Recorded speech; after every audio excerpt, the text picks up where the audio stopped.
quoting his own words, taken from the letter he wrote to Mazzini, and which letter is now catalogued in the British Museum in London, England. He said, "We shall unleash the nihilists and the atheists, and we shall provoke a great social cataclysm which in all its horror will show clearly to all nations the effect of absolute atheism, the origin of savagery and of most bloody turmoil. Then everywhere the people forced to defend themselves against the world minority of revolutionaries will exterminate those destroyers of civilization, and the multitudes disillusioned with Christianity, whose deistic spirits will be from that moment on without direction and leadership, and anxious for an ideal but without knowledge where to send its adoration, will receive the true light through the universal manifestation of the pure doctrine of Lucifer, brought finally out into public view, a manifestation which will result from a general reactionary movement which will follow the destruction of Christianity and atheism, both conquered and exterminated at the same time." When Mazzini died in 1872, Pike made another Italian revolutionary leader named Adrian Lemmi his successor. Lemmi, in turn, was succeeded by Lenin and Trotsky, then by Stalin. The revolutionary activities of all those men were financed by British, French, German, and American international bankers, all of them dominated by the House of Rothschild. We are supposed to believe that the international bankers of today, like the money changers of Christ's day, are only the tools or agents of the great conspiracy, but actually they are the masterminds behind all of it. While the general public has been brainwashed by all the mass communications media into believing that communism is a movement of the so-called workers, the actual fact is that both British and American intelligence officers have authentic documentary evidence that international liberals operating through their international banking houses, particularly the House of Rothschild, have financed both sides in every war and revolution since 1776. Those who today comprise the conspiracy, the CFR in the United States, direct our governments, whom they hold in usury through such methods as the Federal Reserve System in America, to fight wars such as Vietnam, created by the United Nations, so as to further Pike's Illuminati plans to bring the world to that stage of the conspiracy when atheistic communism and the whole of Christianity can be forced into an all-out Third World War within each remaining nation, as well as on an international scale. The headquarters of the great conspiracy in the late 1700s was in Frankfurt, Germany, where the House of Rothschild had been established by Mayer Anschelm, who adopted the Rothschild name and linked together other international financiers who had literally sold their souls to the devil. After the Bavarian government's exposure in 1786, the conspirators moved their headquarters to Switzerland, then to London.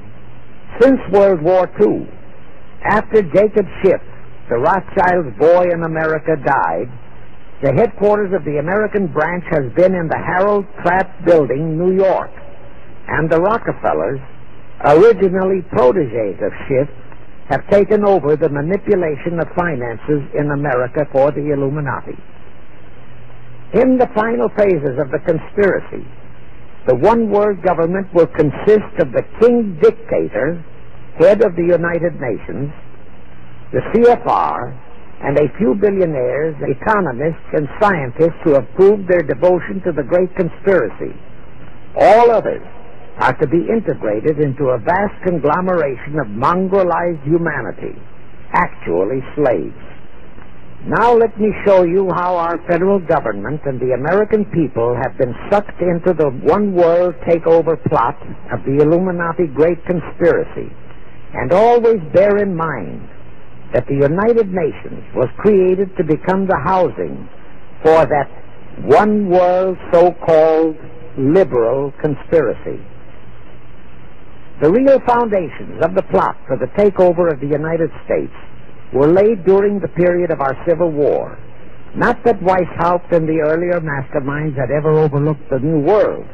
As I have previously indicated, Weishaupt had his agents planted over here as far back as the Revolutionary War.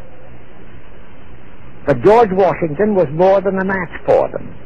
It was during the Civil War that the conspirators launched their first concrete efforts. We know that Judah Benjamin, chief advisor of Jefferson Davis, was a Rothschild agent. We also know that there were Rothschild agents planted in Abraham Lincoln's cabinet who tried to sell him into a financial dealing with the House of Rothschild.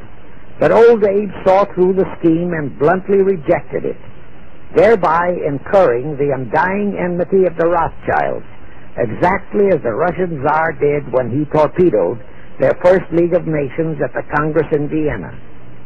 Investigation of the assassination of Lincoln revealed that the assassin, Booth, was a member of a secret conspiratorial group. Because there were a number of highly important government officials involved, the name of the group was never revealed, and it became a mystery, exactly as the assassination of Jack Kennedy still is a mystery. But I am sure it will not for long remain a mystery. Anyway, the ending of the Civil War destroyed, temporarily, all chances of the House of Rothschild to get a clutch on our money system, such as they had acquired in Britain and other nations in Europe. I say temporarily because the Rothschilds and the masterminds of the conspiracy never quit.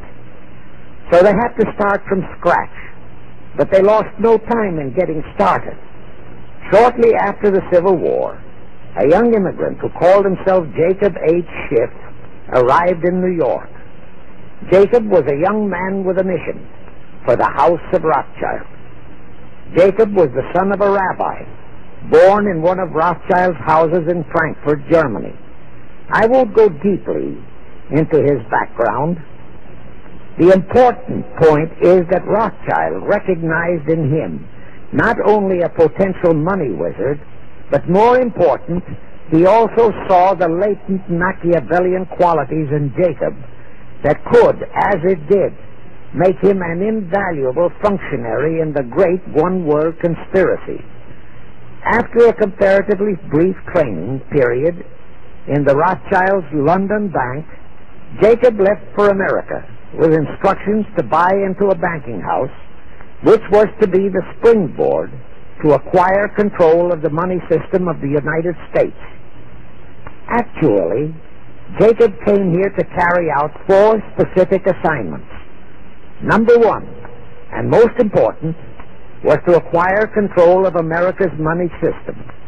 Number 2, find desirable men who, for a price, would be willing to serve as stooges for the great conspiracy and promote them into high places in our federal government, our Congress, in the U.S. Supreme Court, and all federal agencies. Number 3, create minority group strife throughout the nation, particularly between whites and blacks. Number 4, create a movement to destroy religion in the United States, but Christianity to be the chief target.